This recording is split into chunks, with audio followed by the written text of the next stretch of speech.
हमारे बीच वरिष्ठ राजनीतिक विश्लेषक अनुभव चक जी हैं।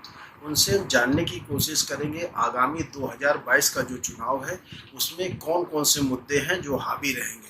सर, आपका भारत 24 में स्वागत है। धन्यवाद सर। ये जो आगामी 2022 का चुनाव है वो आपको किस तरीके का लगता है?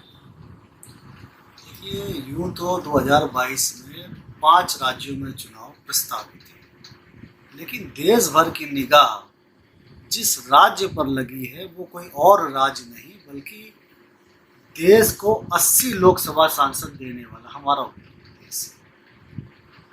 उत्तर प्रदेश के जो विधानसभा के चुनाव होने जा रहे हैं, ऐसा नहीं कि इनमें मुद्दों का अभाव था, लेकिन पता नहीं क्यों मेरी तो समझ में नहीं आ रहा है कि विपक्ष ऐसी गलतियां लगातार क्यों कर रहा है कि मुद्दों को छोड़कर जाति और धर्म के आधार पर वोट मांगता दिखाई दे रहा है। चाहे समाजवादी पार्टी हो, चाहे बहुजन समाज पार्टी हो। कभी तो ब्राह्मण सम्मेलन प्रबुद्धजीवी नाम से कराते दिख रहे हैं। कोई कह रहा कि परशुराम की मूर्ति लगा देंगे, कोई पार्टी का नेता कह रहा है कि मंगल पांडे की मूर्तियां चौराहे चौराहे पर लगाएंगे। हद तो ये हो गई कि एक समाजवादी पार्टी के नेता राजेंद्र त्रिपाठी, जिनका नाम है, उन्होंने तो यहाँ तक कह दिया कि हम विकास दुबे की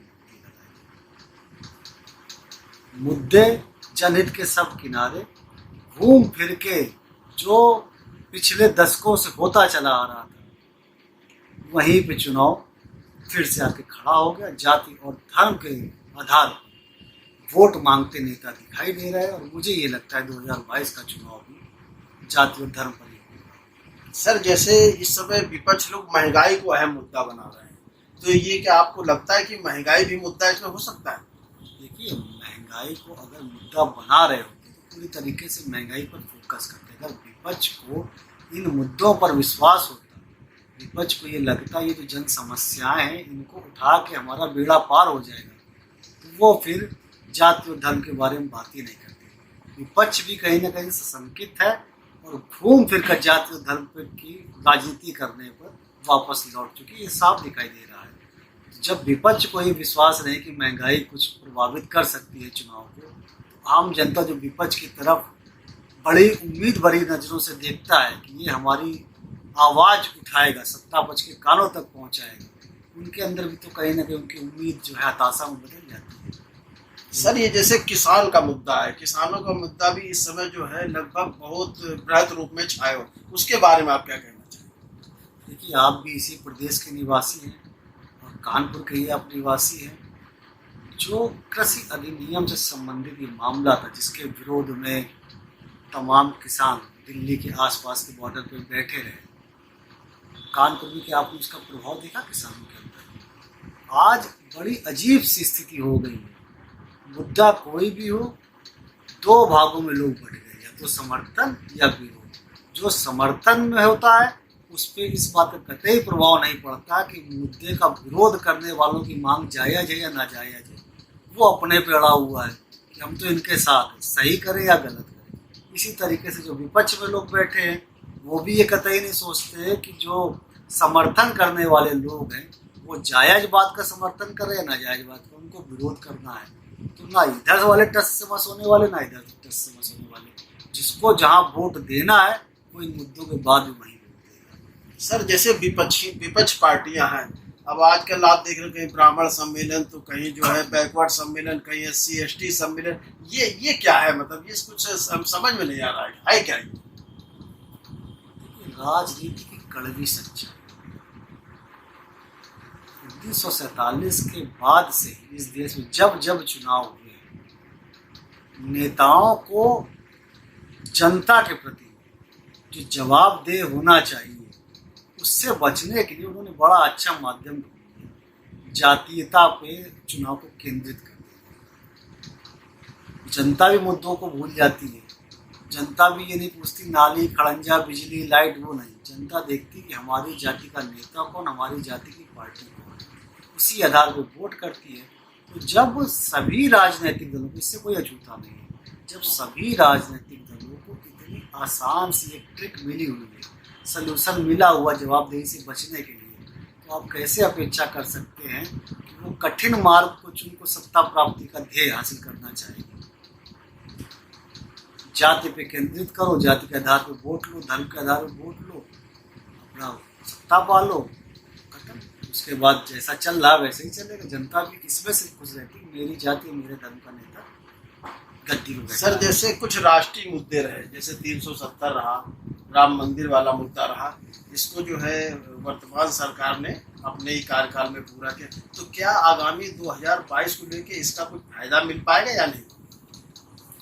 देखिए, हमने अभी आपसे फिर कहा 370 जो धारा है उससे प्रभावित जम्मू कश्मीर होता है, यहाँ के लोग प्रभावित नहीं होते। लेकिन ऐसा बन गया है कि 370 वहाँ हटाई जा रही है, विरोध यहाँ हो रहा है। जब विरोध हो रहा है तो उसके रिएक्शन में समर्थन भी तो हो रहा है। तो वही बात हिंदू मुस्लिम, तो बिल्कुल उसका फायदा मिलेगा।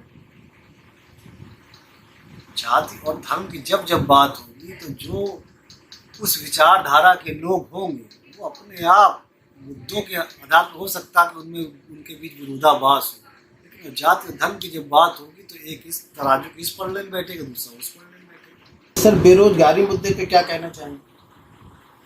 हम आपसे वही कह रहे हैं ना, बेरोजगारी, महंगाई, ये सब आज से मुद्दे नहीं है। जनता ने कभी जवाब पूछा किसी भी सरकार से इन मुद्दों में? भाई अगर 1947 में देश आज़ाद हुआ तो उसके बाद से ऐसा तो है नहीं कि देश कभी बहुत खुशहाल रहा हो। बेरोजगारी भी हमेशा समस्या बनी रही, गरीबी भी समस्या बनी रही, जातिवाद भी समस्या बनी रही। ये सब बुनियादी समस्याएं हैं इस देश की। जो भी राजनीतिक दल आया, जब तक वो सत्ता तक नहीं पहुंचा तब तक इन मुद्दों को उठाता रहा। सत्ता तक पहुंचते ही उसका पूरा ध्यान इस पे लग गया कि कैसे हम सत्ता की कुर्सी पर काबिज बने रहे, जनता के मुद्दों को उसने भुला दिया। लेकिन जब फिर से चुनाव आया तो जनता ने उनसे इन मुद्दों पे सवाल पूछने की जगह एक ये भी कह सकते जनता के पास विकल्प भी नहीं। 3-4 पार्टियां, सबको तो आप आजमा चुके हैं, सब एक जैसे ही हैं। विकल्प ना होना भी इसका एक कारण है। विकल्प बन भी नहीं सकता। आम आदमी पार्टी दिल्ली में 2013 हमने भी देखा, आपने देखा, भ्रष्टाचार मुक्त, गुंडायुक्त, शिक्षा, रोजगार सब उन्होंने वादे कर दिए। दिल्ली की सत्ता संभालते ही, कुर्सी संभालते ही दिल्ली की जनता को रिलीफ देने की जगह और अच्छा शासन देने की जगह पंजाब की गद्दी कैसे हमको मिल जाए, गोवा की मिल जाए, उत्तराखंड की मिल जाए, गुजरात में मिल जाए, कैसे हम अपने आप को एक्सपेंड करें। अब उन राज्यों की बात छोड़ के उत्तर प्रदेश की तरफ बात करें। उत्तर प्रदेश के लिए जो आम आदमी पार्टी प्रभारी, उनका 1 करोड़ सदस्य हम नए जुड़े। अब नए सदस्य अगर आप उनका चरित्र देख के जोड़ेंगे तो आप जोड़ नहीं पाओगे। बगैर चरित्र देखे आपने जोड़ा तो जो परिपाटी चली आ रही है उसी के अंदर आप भी सुधार कौन करेगा? कोई नहीं कर सकता। ये देश जैसे चल रहा था वैसे ही चलता रहेगा। मतलब आपका कहना ये है कि जाति, धर्म और हिंदू मुस्लिम मुद्दे को लेके ही आगे 2022 का चुनाव होने वाला है। आगे 2022 का नहीं, हमेशा का चुनाव होने वाला है। इस देश की जनता उन्हीं में उलझी हुई है, मूलभूत समस्याओं की तरफ वो देखती नहीं है। ये थे वरिष्ठ राजनीतिक विशेषज्ञ अनुभव चक जी, जिन्होंने बड़ी बेबाकी से हमारे सवालों का जवाब दिया और पूरे मन से कहा कि आगामी 2022 जो चुनाव होने वाला है उसमें हिंदू मुस्लिम और पोलराइजेशन ही मुद्दा रहेगा और आदमी इसी पे ही चुनाव करेगा। अब ये देखने वाली बात ये होगी आगामी 2022 का चुनाव किस करवट बैठता है, ये तो आगे आने वाला समय ही बताएगा। कैमरामैन नितिन कुमार के साथ मैं संजय मौर्य, भारत 24 कानपुर।